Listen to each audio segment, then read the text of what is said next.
আমাদের বাসা নদীর ওপার, আমরা খুব কষ্ট আছে, একটা ব্রিজ হলে আমরা কষ্ট নাই। ছোটবেলা থেকে দেখেছি রাস্তাটা কাঁচা, ছোটবেলা থেকে বড় হয়েছি কাঁচা দেখে, কাদোর জন্য মানুষ যাইতে পারছে না, রাস্তার ছোট ছোট ছালপাল আছে।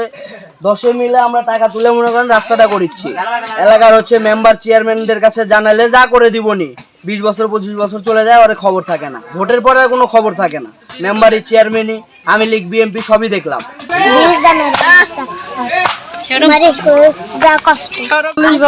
বিয়া হয়েছে, এই রাস্তার মধ্যে কাদা ছাল পড়লে আমরা হাইটে যাইতে পারি না। এখন আপনাদের কাছে আমরা একটা ব্রিজের আবদার করছি, একটা ব্রিজ দিবে। আমরা তরুণরা মিলে এই রাস্তাটা উদ্যোগ নিয়ে সেরা দিছি।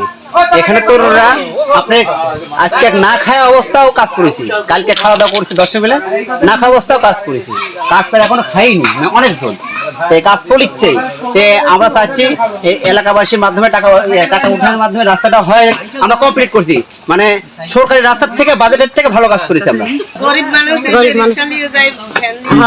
সবাই ছাল পালবার টাকাটা খুব কষ্ট, সে আপনার কাছে একটা অনুরোধ, একটা ব্রিজের জন্য সব একটা অনুরোধ।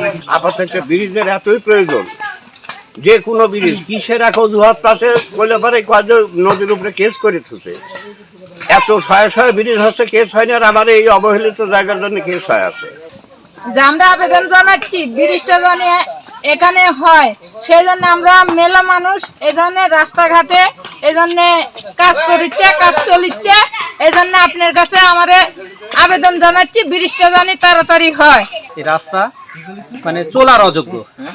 আমার এলাকায় যদি একটা মা গর্ভবতী হয়, সে মা এমার্জেন্সি যে হাসপাতালে নিব, আমাদের রাস্তার সমস্যা। আমার বাড়ির সামনে একটা গাড়ি আসে না, একটা গাড়ি আসে না। আমরা ওই গর্ভবতী মায়েকে অনেক কষ্ট করে এই কাদো রাস্তা দিয়েই 2-3 জনে ধরে এইভাবে নদীর ওপারে নিতে হয়, আমাদের ব্রিজের সমস্যা।